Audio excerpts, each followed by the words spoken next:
मेरी शादी के 6 साल तक मैं पेट से नहीं हुई। अच्छा इलाज कराने का पैसा जुटाने मेरे पति विदेश चले गए। उनके जाने के 1 साल बाद मेरे भाई का बेटा मेरे साथ रहने आ गया। वह मेरी ही उम्र का था और उनके आने के 1 महीने बाद ही मैं पेट से हो गई। लेकिन कैसे?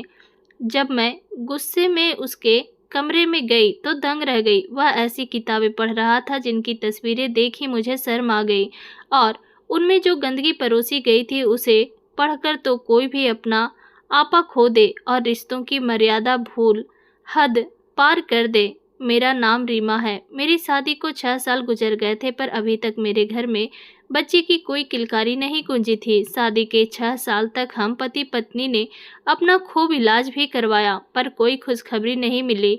अपनी यह हालत देखकर कभी कभी मेरे दिल में एक ख्याल आता कि कहीं मैं बांझ तो नहीं थी। खैर, अब तो जो था वह था ही। काफ़ी इलाज के बाद जब हमें कोई परिणाम नहीं मिला तो डॉक्टर ने हमें आईवीएफ की सलाह दी, पर आईवीएफ कराने में खर्चा बहुत आता था और हमारे पास इतने पैसे नहीं थे कि हम आईवीएफ करवा सकें। इसलिए एक दिन मेरे पति ने कहा कि हमें पैसों की सख्त ज़रूरत है और हमारे पास पैसे नहीं हैं, इसलिए मुझे नौकरी के लिए विदेश जाना पड़ेगा। मैं अपने पति को विदेश जाने नहीं देना चाहती थी क्योंकि उनके जाने के बाद मैं अकेली हो जाती। मेरे पति अपने माँ बाप के इकलौते थे और मेरे सास ससुर इस दुनिया में नहीं थे, इसलिए मैं अपने पति के साथ अकेली ही रहती थी। वह तो भगवान का शुक्र था कि हमारा घर शहर में था और खुद का था। उनके जाने के बाद मैं घर में एकदम अकेली हो जाती। लेकिन कहते हैं ना कि मजबूरी इंसान को क्या कुछ करने को मजबूर नहीं कर देती। मजबूरन पैसों के लिए मेरे पति को अपना देश छोड़कर विदेश जाना ही पड़ा। वह तो आस पड़ोस के लोग अच्छे थे जिनकी वजह से मुझे अकेलापन महसूस नहीं होता और मुझे किसी भी चीज़ की ज़रूरत होती तो पड़ोसी मेरी मदद भी करते थे। मेरे पति का नाम राहुल था। राहुल को विदेश गए हुए 1 साल गुजर गया था। एक दिन अचानक मेरी भाभी का फ़ोन आया। मेरी भाभी मुझसे उम्र में काफ़ी बड़ी थी। उनके बच्चे लगभग मेरी उम्र के थे। उन्होंने मुझसे कहा कि मेरा बेटा आरव पढ़ाई के लिए शहर आ रहा है। कुछ लोगों ने मुझे आरव को हॉस्पिटल में रखने की सलाह दी है, पर मैं चाहती हूँ कि अगर तुम्हें और तुम्हारे पति को कोई ऐतराज़ ना हो तो मेरे बेटे आरव को तुम अपने पास रख लो, क्योंकि हॉस्टल का खर्च भी ज़्यादा है और हॉस्टल में रहने से बच्चे बिगड़ जाते हैं। तुम्हारे पास रहेगा तो सुरक्षित रहेगा और तुम तो उसकी बुआ हो, तुम माँ समान हो। वह तुम्हारे साथ रहेगा तो मुझे उसकी फिक्र भी नहीं होगी। आरव के आने की खबर सुनकर मैं बहुत खुश हुई, पर मुझे अपने पति की इजाज़त की ज़रूरत थी। जब यह बात मैंने राहुल को बताई तो उन्हें भी इस बात पर कोई ऐतराज़ नहीं हुआ, बल्कि उन्होंने तो कहा कि तुम अकेली रहती हो, आरव आ जाएगा तो तुम्हारा दिल भी लगा रहेगा और मैं भी सुकून से यहाँ पर काम कर पाऊँगा। जब मुझे राहुल की तरफ से इजाज़त मिल गई तो यह बात मैंने अपनी भाभी को बताई। वह भी बहुत खुश हुई। अगले 2 दिनों में ही आरव हमारे साथ रहने आ गया। आरव के आ जाने से मुझे घर में अच्छा लगने लगा, नहीं तो राहुल के जाने के बाद तो यह पूरा घर मुझे काटने को दौड़ता था। आरव बहुत अच्छा था। वह मेरा बहुत ख्याल रखता था। कभी कभी जब मेरी तबीयत खराब हो जाती तो कहता, बुआ तुम्हें काम करने की कोई ज़रूरत नहीं, तुम आराम करो और मैं घर का सारा काम कर लूँगा। कुछ दिनों के बाद से आरव हर रात मुझे चॉकलेट वाला दूध बनाकर देने लगा। मैं दूध पीती और सो जाती और जब सुबह सोकर उठती तो मुझे बहुत ही सुकून मिलता। मैंने आरव की तारीफ करते हुए हंसकर कहा, आरव तुम तो बहुत अच्छा दूध बनाते हो, मुझे बहुत अच्छी नींद आती है और सुबह को फ्रेश फ्रेश लगता है। इस बात पर हंसते हुए आरव कहता है, बुआ यह मेरे हाथों का कमाल है। मैं आपके लिए इतने प्यार से दूध बनाता हूँ कि आपकी सारी थकान दूर हो जाती है। उसकी इस बात पर मैंने हंसते हुए कहा, अच्छी बात है, तुम्हारी शादी जिस लड़की से होगी वह बहुत खुशनसीब होगी क्योंकि तुम उसका बहुत ख्याल रखोगे। आरव कहने लगा, फिर तो मुझे मेरी बीवी बिल्कुल आपकी तरह ही चाहिए, आपकी तरह ही चांद सी खूबसूरत। मैंने कहा, बिल्कुल, तुम अच्छे हो तो तुम्हें बीवी भी ऐसी ही मिलेगी। आरव बोला, यह जरूरी नहीं कि मैं दिखने में अच्छा हूँ तो मुझे बीवी भी ऐसी ही मिले। फिर एकदम से आरव कहने लगा, बुआ जी वैसे आपको भी मेरे जैसा ही कोई हैंडसम पति मिलना चाहिए था। फूफा जी आपके आगे बिल्कुल फीके पड़ जाते हैं। मैंने कहा कि उनका रंग भले ही दबा है, पर वह स्वभाव के बहुत ही अच्छे हैं और मेरे लिए बस इतना ही काफ़ी है कि मैं उनके साथ खुश हूँ। इसके बाद आरव मुझे अपने कॉलेज की बातें बताने लगा। वह मुझसे अक्सर ढेर सारी बातें करता और मैं उसके कॉलेज के किस्से सुनकर उसकी बातों पर खूब ठहाका मारकर हंसती। वह मुझसे कहता, बुआ, आप मेरी बुआ से ज़्यादा मेरे दोस्त हैं। एक दिन अचानक मेरे पेट में दर्द होने लगा। अरब घर पर नहीं था, इसलिए मुझे अकेले ही डॉक्टर के पास जाना पड़ा। पर डॉक्टर के पास जाने के बाद जो बात मुझे पता चली उसे सुनकर तो मेरे होश उड़ गए। मुझे कुछ समझ में नहीं आ रहा था कि ऐसा कैसे हो सकता है। डॉक्टर ने बताया कि तुम प्रेग्नेंट हो। डॉक्टर के मुंह से प्रेगनेंसी की खबर सुनकर मैं हक्की बक्की रह गई थी कि आखिर यह सब कैसे हो सकता है। मैंने डॉक्टर से कहा कि लगता है आपको कोई गलतफहमी हुई होगी, मैं प्रेग्नेंट कैसे हो सकती हूँ। डॉक्टर ने मेरे सामने प्रेगनेंसी की रिपोर्ट रखते हुए कहा, क्यों, अभी तक तो आप इसी चीज़ का ट्रीटमेंट करवा रही थी और जब प्रेग्नेंट हो गई हैं तो आप भगवान का शुक्र करने की जगह उल्टा परेशान हो रही हैं। अपनी प्रेगनेंसी की रिपोर्ट देखकर तो मैं बदहवास सी खड़ी थी। मुझे नहीं पता था कि शादी के इतने दिनों बाद मेरी ज़िंदगी में इतना बड़ा तूफान आ जाएगा। रिपोर्ट देखकर उस वक्त मैंने डॉक्टर से कुछ नहीं कहा। रिपोर्ट लेकर मैं डॉक्टर की क्लिनिक से बाहर आ गई, पर मेरी आंखों में ढेर सारे आंसू थे कि आखिर ऐसा कैसे हो सकता है। मेरे और आरव के अलावा उस घर में तीसरा और कोई नहीं था। फिर मैं प्रेग्नेंट कैसे हो गई, यह सब सुनकर ना चाहते हुए भी मेरा दिमाग आरव की तरफ जा रहा था। फिर भी मेरा दिल यह मानने को तैयार ही नहीं था कि आरव मेरे साथ ऐसा कुछ कर सकता है। वह तो मेरे सगे भाई का बेटा था। मैं तो उसके लिए उसकी माँ समान थी, फिर वह मेरे साथ ऐसा कैसे कर सकता है। मेरा दिल इस बात के लिए गवाही ही नहीं देता, पर हकीकत तो मेरे सामने थी। यही सब सोचते विचारते मैं अपने घर पहुंच गई। घर जाते जाते शाम हो गई थी। आरब घर पर आ गया था। मैंने दरवाजे का डोरबेल बजाया तो आरब ने दरवाज़ा खोला। वह मुझे देखकर मुस्कुराया और कहा, बुआ कहाँ चली गई थी आप? मैं आपके लिए कब से परेशान था, फ़ोन लगा रहा था मैं आपको, लेकिन आपका मोबाइल तो स्विच ऑफ बता रहा था।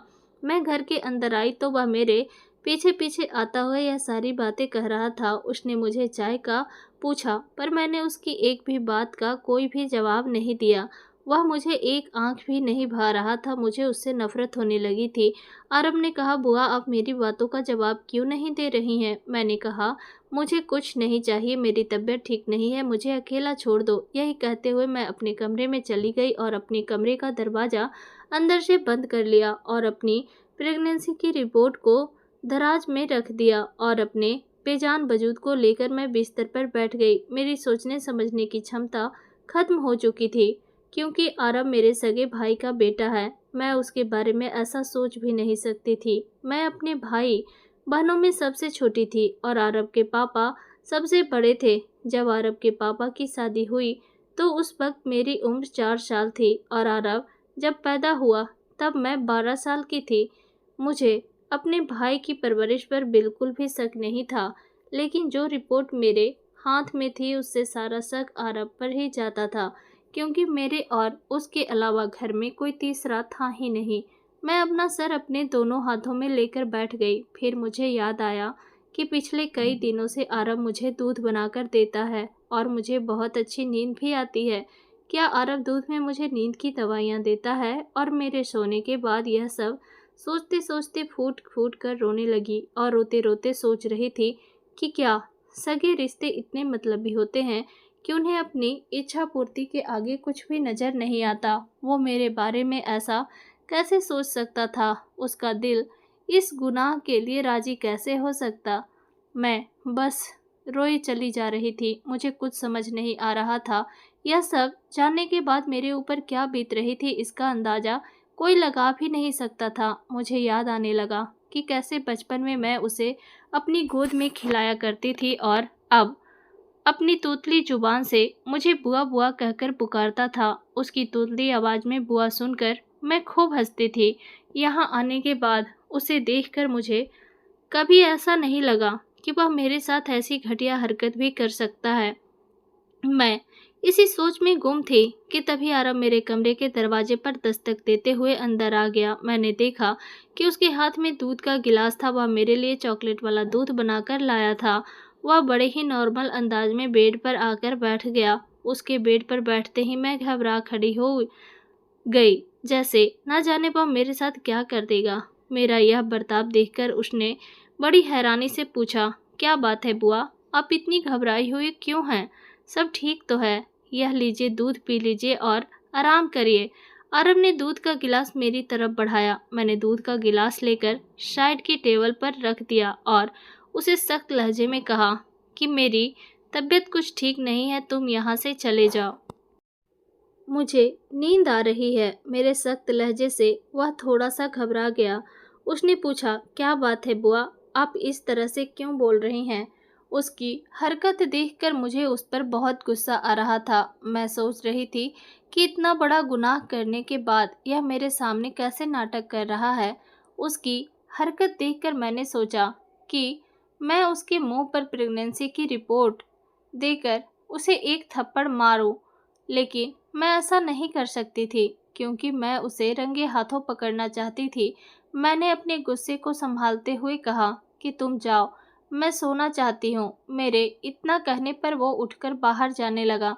उसने कहा, ठीक है, मैं जा रहा हूँ, लेकिन दूध ज़रूर पी लीजिएगा। इससे आपको अच्छी नींद आएगी और आपकी तबीयत भी ठीक हो जाएगी। फिर से दूध पीने का जिक्र करके वह कमरे से बाहर निकल गया। मैं यही तो जानना चाहती थी कि दूध पिलाकर वह मेरे साथ आखिर कौन सा घिनौना खेल खेल रहा था। उसके जाते ही मैंने उस दूध वाले गिलास को लिया और खिड़की से बाहर फेंक दिया और कमरे की लाइट बंद करके सो गई।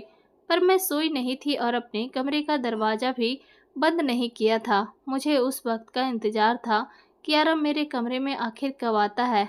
पर 1 घंटा गुजर गया, आरव मेरे कमरे में नहीं आया और मुझे बेचैनी होने लगी। मुझे लगा कि शायद आरव को शक हो गया है कि मैं सोई नहीं हूँ। मेरे साथ इतना कुछ हो जाने के बाद अब मैं सहन नहीं कर सकती थी, इसलिए मैं तुरंत ही चुपके से उठकर आरव के कमरे के पास गई ताकि मैं देख सकूं कि इस वक्त वह जाग रहा है या फिर क्या कर रहा है। लेकिन जैसे ही मैंने उसके कमरे में झांक कर देखा, मेरे तो पैरों तले से जमीन ही निकल गई। आरव अपने कमरे में बैठकर सिगरेट पी रहा था और वह बहुत ज़्यादा परेशान लग रहा था।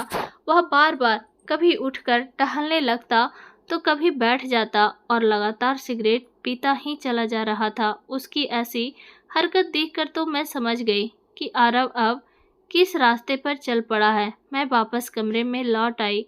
अब मेरा शक यकीन में बदलने लगा था, लेकिन अब मैं दोबारा अपने साथ ऐसी कोई भी गलती दोहराना नहीं चाहती थी जिससे अब मैंने सोच लिया था कि सुबह मैं उठकर आरव से कह दूंगी कि तुम अपने रहने का ठिकाना कहीं और ढूंढ लो। यह सब सोचने के बाद मैंने कमरे का दरवाज़ा अंदर से बंद किया और गहरी नींद में सो गई। पर सुबह जब मेरी आंख खुली तो मेरे कमरे का दरवाज़ा बहुत तेज तेज बजाया जा रहा था। मैं घबराकर उठी और अपने कमरे का दरवाज़ा खोला तो आरव को देखा। उसका चेहरा गुस्से से लाल था। उसने गुस्से में कहा कि आपने दरवाज़ा अंदर से बंद क्यों कर लिया था? उसका चेहरा गुस्से से लाल था। उसने गुस्से में कहा कि आपने दरवाज़ा अंदर से क्यों बंद कर लिया था? उसका रौब जमाकर मुझसे यह पूछना मुझे तबाह करके रख दिया था। वह होता कौन है मुझसे इस लहजे में बात करने वाला? उसे तकलीफ़ आखिर किस बात की थी कि उसका रास्ता मैंने बंद कर दिया? जो गुनाह वह मेरे साथ करने वाला था, शायद उसकी तलब ना पूरी होने पर वही यूं उखड़कर मुझसे बात कर रहा था। मैंने कहा, तुम होते कौन हो मुझे यह पूछने वाले? मेरी बुलंद आवाज़ पर वह कुछ हैरान हुआ और फिर बोला, वो रात में आपकी तबीयत खराब थी, इसलिए मुझे आपकी फ़िक्र थी। मैं कब से दरवाज़ा खुलवाने की कोशिश कर रहा था, पर जब आपने दरवाज़ा नहीं खोला तो मैं परेशान होकर दरवाज़ा पीटने लगा कि कहीं आपकी तबीयत कुछ ज़्यादा ही ख़राब ना हो गई हो। मुझे उसकी झूठी फ़िक्रमंदी और दिखावे की परेशानी देखकर उस पर गुस्सा आने लगा। मैंने गुस्से में कहा कि तुम्हें मेरी फ़िक्र करने की कोई ज़रूरत नहीं है। यह कहते हुए मैं अपने कमरे से निकली और फ्रेश होने के बाद मंदिर चली गई। मैं भगवान से प्रार्थना करने लगी, वह मुझे सही रास्ता दिखाएं और इतनी बड़ी मुश्किल से बाहर निकालें। मेरा मन बहुत अशांत था क्योंकि एक तरफ तो मेरा खुद का घर तबाह होने वाला था और दूसरी तरफ जब मैं आरब को यहाँ से जाने को कहूँगी तो मैं अपने भाई को क्या जवाब दूंगी। अभी तक मुझे कोई भी सबूत आरब के खिलाफ नहीं मिला था। यही सोचते हुए मैंने सोचा कि आज तो मैं कुछ भी करके मौका पाकर आरब के कमरे में जाकर उसके खिलाफ कोई सबूत ढूंढूंगी। दोपहर को जब मैं घर वापस लौटी तो आरब अभी कॉलेज से नहीं आया था, इसलिए मैं तुरंत ही उसके कमरे में पहुंची और वह नींद की गोलियां जो वह मुझे रोजाना दूध में मिलाकर देता था उनको ढूंढने लगी। मैंने पूरा कमरा खंगालना शुरू कर दिया तो मेरे हाथ नींद की गोलियां तो नहीं लगी, लेकिन एक ऐसी चीज़ लगी जिससे मेरे होश उड़ चुके थे। मेरे हाथ में एक ऐसी मैगजीन लगी जिसे किशोरावस्था की दहलीज पर पहुंचने वाले ज़्यादातर बच्चे पढ़ना शुरू कर देते हैं क्योंकि वह उस तरह की चीज़ों की तरफ आकर्षित होने लगते हैं और उसके मन में उन चीज़ों को लेकर हजारों सवाल आने लगते हैं। उस मैगजीन में ऐसी तस्वीरें थी जिन्हें देखकर मुझे खुद भी शर्म आने लगी थी और उसमें जो कुछ लिखा था उसे पढ़कर तो कोई भी अपने दिमाग का संतुलन खो बैठता और फिर वह सब कर बैठता जिसमें वह किसी भी तरह की कोई भी हद पार कर सकता था, रिश्तों की मर्यादा की भी। अब मैं अच्छे से समझ चुकी थी कि आरब ने ही मेरे साथ यह सब किया है और वह इस रास्ते पर चल पड़ा है, इसलिए वह इन सब चीज़ों का सहारा ले रहा है। मैंने कभी सपने में भी नहीं सोचा था कि मेरे भाई का बेटा ऐसा निकलेगा।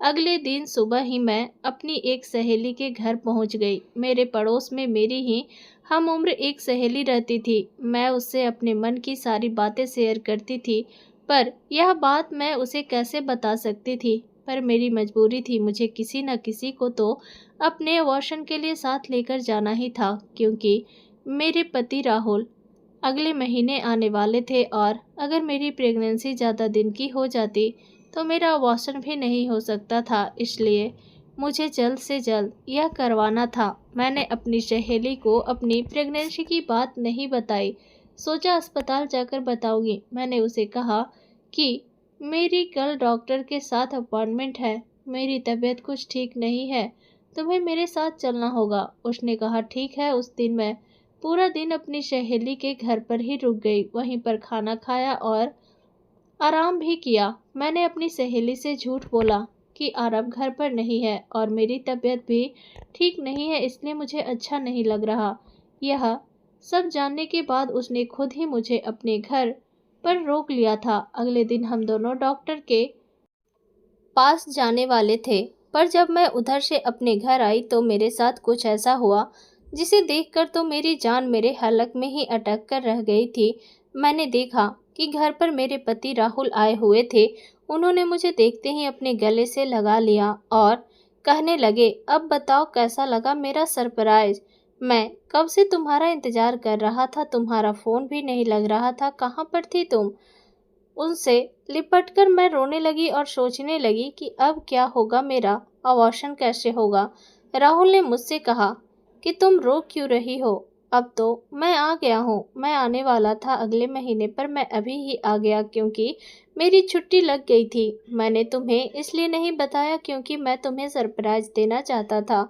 उस वक्त मैंने अपने अंदर छुपे हुए दर्द को किसी तरह संभाला और ना चाहते हुए भी राहुल के साथ मुस्कुराई। मैंने किसी तरह रात का खाना बनाया। खाना खाने के बाद आरब अपने कमरे में सोने चला गया। राहुल बहुत थके हुए थे, उन्होंने थोड़ी बहुत मुझसे बातें की और फिर सो गए, पर मुझे पूरी रात नींद नहीं आई। मैं सोच विचार में थी कि कल मैं अबॉर्शन के लिए कैसे जाऊंगी। कल क्या, अब तो मैं किसी भी दिन नहीं जा पाऊंगी। अब यह मैं कैसे कर पाऊंगी क्योंकि अब तो राहुल आ गए हैं। अगर इन्हें मेरी सच्चाई पता चल गई तो मेरा तो घर टूटकर बिखर ही जाएगा। यही सब सोच विचार से कब सुबह हो गई पता नहीं चला। मैंने देखा राहुल सोए हुए थे। मैं कमरे से बाहर आकर सोफे पर जाकर बैठ गई। मैंने देखा आरव अपने लिए चाय बना रहा था। वह किचन से आया और मुस्कुराकर बोला, कैसा लगा आपको राहुल फूफा जी का सरप्राइज। मैंने उसे गुस्से और नफरत से देखते हुए कहा, तुम्हें क्या लगता है कि मुझे तुम्हारे बारे में कुछ भी नहीं पता? अब तुम अपना यह ड्रामा करना मेरे सामने बंद करो। उसे उस वक्त मेरे मुंह से जो आ रहा था मैं वह बोलती जा रही थी और वह मुझे हैरत भरी निगाहों से देख रहा था। वह कहने लगा, आखिर आप कहना क्या चाह रही हैं? मुझे आपकी बातें बिल्कुल भी समझ नहीं आ रही है। मैंने ऐसा भी क्या किया है? इससे पहले कि मैं आरव से कुछ कहती तभी राहुल ने मुझे आवाज़ देकर कमरे में बुलाया और मैं जैसे ही कमरे में पहुंची मेरी तो हालत ही खराब हो गई थी। राहुल के हाथ में मैंने अपनी रिपोर्ट को देखा जिसे वो पढ़ रहे थे। अब तो मुझे काटो तो खून ही नहीं। राहुल ने मेरी तरफ देखा और बोले, रीमा, यह सब क्या है? मुझे तो बोलने के लिए शब्द ही नहीं सूझ रहे थे। मैं घबरा गई और सोचने लगी कि अब तो मेरा घर बर्बाद ही हो जाएगा। यह सब जानने के बाद राहुल मुझे छोड़ देंगे, यही सब सोचते हुए कब मैं बेहोश होकर गिर गई मुझे पता ही नहीं चला। और जब होश आया तो मैंने अपने आप को अस्पताल में पाया। मैं बेड पर लेटी हुई थी और राहुल मुझे बड़े गौर से देख रहे थे। राहुल को देखते ही मैं उनके आगे रोते हुए हाथ जोड़कर कहने लगी कि इस सब में मेरा कोई कसूर नहीं है। आरव ने ही दूध में मुझे नींद की गोलियां दी थी। भगवान के लिए मुझे छोड़िएगा नहीं। मैं आपसे बहुत प्यार करती हूँ और आपके बिना नहीं रह सकती। मेरी बात सुनकर राहुल मेरे पास आया और मुझे गले से लगा लिया और कहने लगे कि तुम इतना परेशान क्यों हो रही हो? मैं तुम्हें कभी नहीं छोड़ूंगा। मैं तुम्हारे सारे टेस्ट नए सिरे से करवाए। तुम प्रेग्नेंट नहीं हो। दरअसल तुम्हारी रिपोर्ट किसी और की रिपोर्ट के साथ बदल गई थी और तुमने ऐसा सोचा भी कैसे कि आरव तुम्हारे साथ कुछ गलत कर सकता है? राहुल की बात सुनकर तो सबसे पहले मुझे बहुत तसल्ली मिली। फिर मैंने कहा कि दरअसल आरव मुझे रोजाना दूध बनाकर देता था जिसे पीने के बाद मुझे बहुत अच्छी नींद आती थी। और फिर अचानक ही एक दिन मुझे यह बात पता चली तो मेरा शक सीधा आरव के ऊपर गया।